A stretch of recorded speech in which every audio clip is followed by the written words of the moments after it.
Cheshire Police, at it again. What are they doing? Well, they're having a recruitment drive, and they had 575 applicants for a couple of positions. And now they've been criticised for lowering the standards. Sounds a bit racist to me, but they lowered the standards so they could employ a couple of black officers. So all the 575 odd failed, but Matthew Furlong here,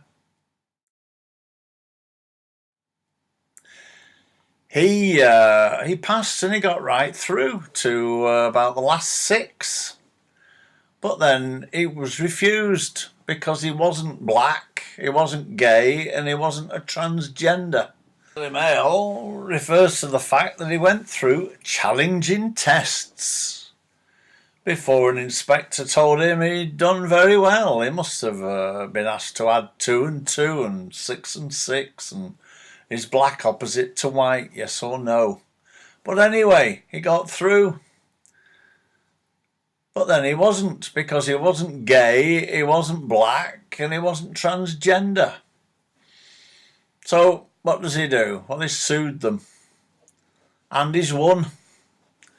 But they haven't decided on what the damages should be yet, so that'll be one to run along a bit.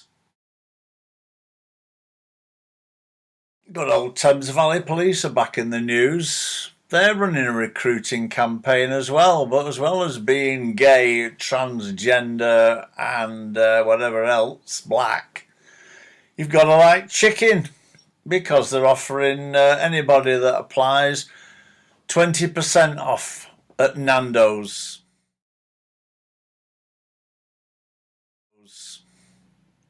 Well, there you are. That's enough, innit, for you to join the police. You don't have to pass an arduous exam. You just got to like chicken. Brilliant. Couldn't make it up.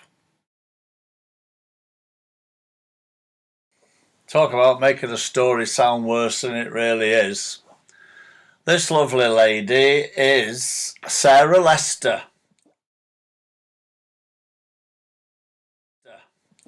She's on the right, and that's her daughter on the left. You can barely tell the difference. Anyway, she's 66. So the Mail has come out with saying that she was woken at 1:30 a.m. by the local police. Being a pensioner, she was very distressed and what have you. Well, if they all looked like that, we wouldn't have a problem, would we? But anyway, that's beside the point. Because some Jobsworth knocked on her door at 1:30 a.m. She panicked, phoned the police, 999, said there's some lunatic banging on the front door, only to be told it was one of their officers and go and answer it. So she did, and he told her not to park on the footpath outside her house. Well, she had a few choice words to say to the officer, and the Daily Mail, and the Sun, and everybody else who wanted to speak to her. And are you surprised? Couldn't make it up. Good old Thames Valley Police, at it again, don't have a lot of luck. This is PC Sean Haynes. No relative.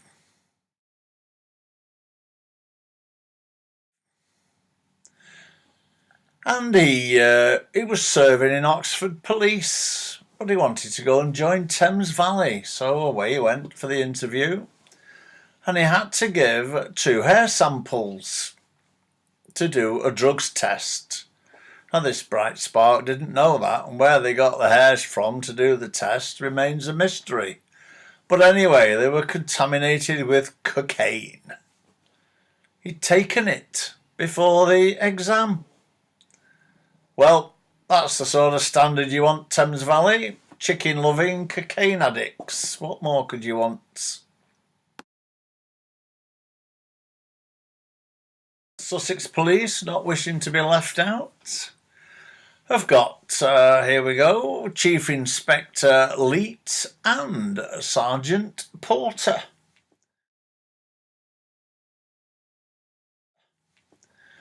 Who, rather than serve the public of West Sussex, were at it in a lay-by with regularity.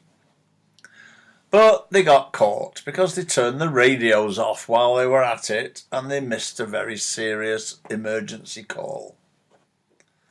Well, onwards and upwards, Chief Inspector Leet, because he's been sacked. But Sergeant Porter remains in the job. Now getting divorced from her ex-police officer husband, but still in the job. So no doubt she'll be maintaining the standards. Well, the Daily Mail Health Supplement has done it again. Frightened me to bloody death. Sleep apnea, the silent killer. And how do you look for your symptoms? Well, they've listed them in the Daily Mail and I'll just read them out. And see how many you can tick, because I can tick them all, for crying out loud. Loud snoring, waking up frequently in the night to go to the toilet, usually due though to 7 pints of Guinness, but that's another story. Night sweats, probably due to the Guinness. Periods during the night when breathing stops, followed by gasping for air and snorting. Hello.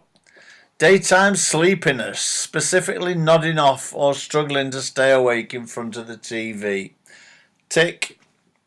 When reading or when traffic stops for a few minutes. I used to nod off at the lights in Poynton, but I don't do that any longer.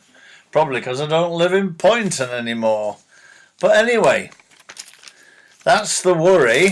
But there's a cure. Where can I find it? Oh, there we are. You can get a tongue zapper. Now, this isn't a breakthrough in the vibrator market, to be honest. It's something that holds your tongue back, retracts it while you're asleep to stop you snoring and all this nonsense. Well, can you imagine that? For crying out loud, I'd rather risk the bloody apnea. But no, Dr. Guy Lectioner, who's a consultant at Guy's Hospital, says, after doing a 2-page spread, that it can cause heart problems, but they're not sure. So really, if you got sleep apnea, it doesn't really matter by the sounds of it.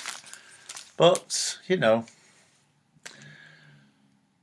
like the sound of the tongue zapper, to be honest. But anyway, that's another story. Well, what would we do about the male health supplement, eh?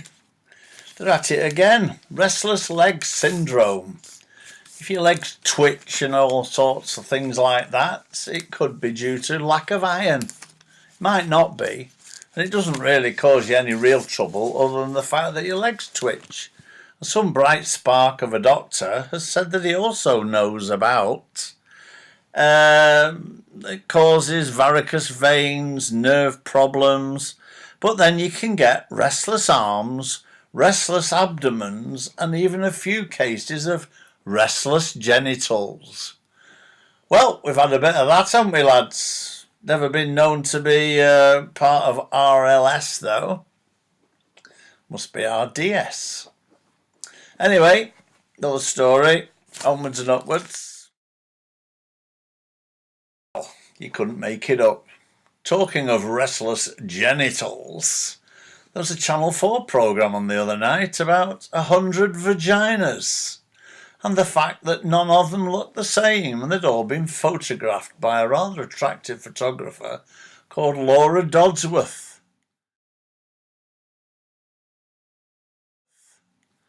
Who was quite attractive herself, and she even photographed her own, with some difficulty, and mirrors and what have you. But anyway, there's photos on Google Images, but I don't intend to do those for my mixed audience.